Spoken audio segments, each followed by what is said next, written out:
I can hardly see you because it's dark out there. Okay, good. So I hope you can understand me, okay, because you see, I grew up just outside, let's just, they're still up now. I grew up just outside Ballymena, where they talk kind of odd, you know. Like this place, Scotch way of talk. But fortunately, I've been out of the country for about 20 years. And I just came back there about 7 years ago. And when I was out of the country, I had to learn to talk English. Now I've been back for 7 years, so I'm sort of picking up the ways of going again. But I'll tell you a wee short story to illustrate some of the problems I had when I first left Northern Ireland. I was a real smart sort about school, you see, in Ballymena, and I did pretty well at English, but I didn't realise till I left the country that even though I could write it and read it, I couldn't even really talk it that well. I went out to America the first time, and I went to a place, I went to New York City Airport first of all. That's where I arrived one night at midnight, all by myself. There's a whole story there, but I'm not going to get into that tonight. And then, the next day I took off to go to a place called Cape Cod, which is about halfway between New York and Boston. Because you see, I met this wee girl when I was travelling around Europe, and she was from America, and she says to me, look, if you're coming to America, you're going to have to come and visit me. I live in a place called Cape Cod, and it's a beautiful place, and she gave me her address and a telephone number and a wee bit of paper. So I thought I would go and visit this wee girl in Cape Cod. Right enough, it was a beautiful place. And I went into the bus station in Cape Cod, and I went up the telephone, the public phone, and I got the wee bit of paper with the girl's name on it and telephone number, and I dialed the number. But when I rang the number, there was this strange dialing tone, beep, beep, beep, beep, beep. And I wasn't too sure if it was engaged or what was going on, so hung up, checked the number, tried it again, same thing, beep, beep, beep, beep, beep. So it was this older lady standing behind me, waiting to go on to the phone, and I reached the phone to her, and I says to her, excuse me, missus, can you tell us what's going on here? Is this phone engaged or no, or what? What's going on? And she just looked at me as if I was from another planet. And then I realised that Americans don't say this word engaged when they're talking about the phone. I didn't know what it was at the time, but I found out later they say it's busy instead of engaged. Anyway, I thought I'd better explain the situation to this lady, and I says, look, missus, I just got off the plane from Northern Ireland. And I'm trying to get hold of this wee girl on the phone, but there's something wrong with the phone or something wrong with her phone. Can you tell us what's going on? And she took a further step back and stared at me as if I was from another planet. And I realised I was having serious communication difficulties.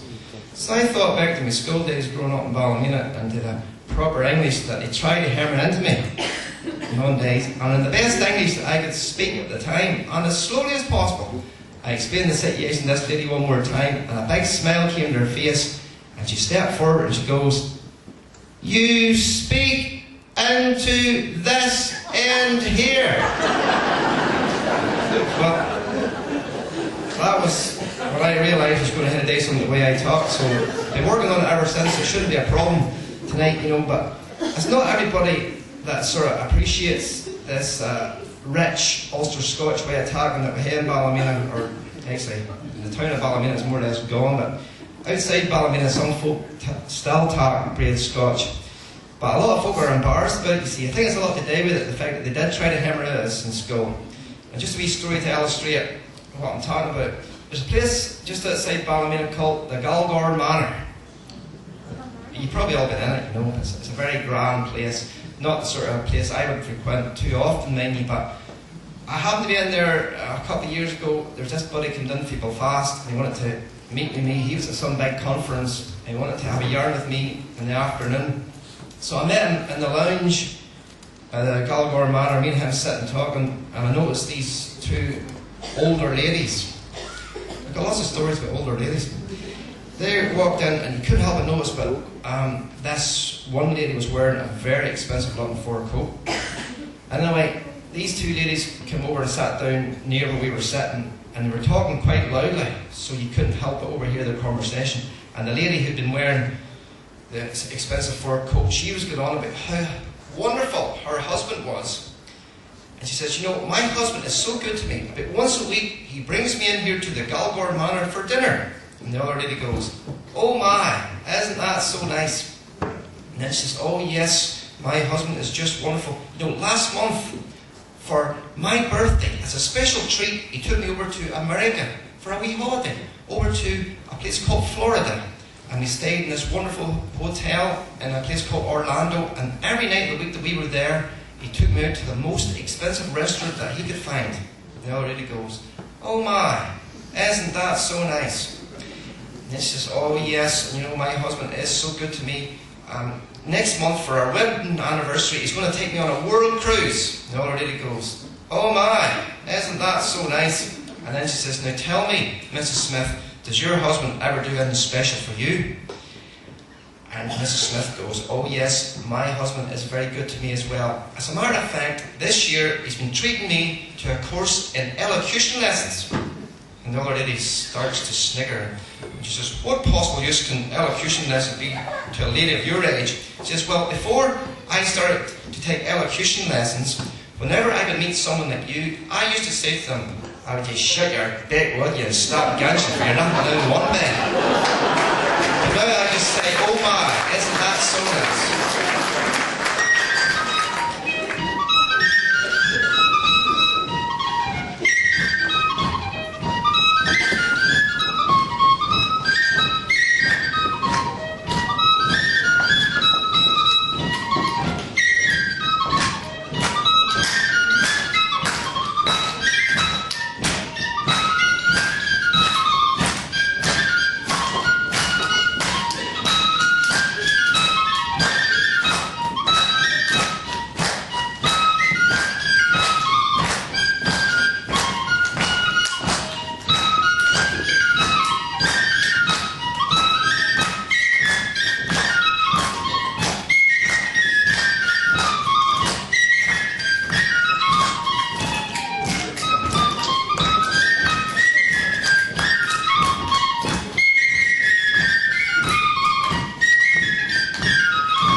So what I do, every now and again, just doing something different, I play 2 tin whistles at the same time. And here's how that sounds.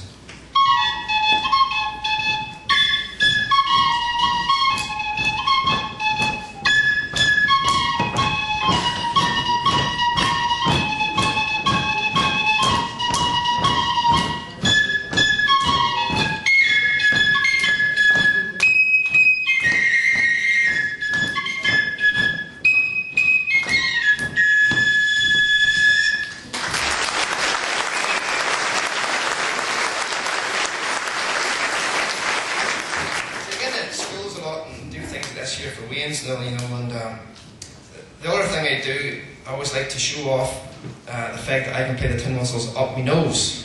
Now, if you're going to play the tin whistle up your nose, if there's any tin whistlers out here, you just have to make sure, first of all, that you get it right up in there, you know, or else it won't work. But now, I just realised something. I'm just going over a wee bit of a cold, and this might not work tonight, because you know what it's like when you get a cold, your nose gets all blocked up, you know, but I will give it my best shot, just give it a wee bit here.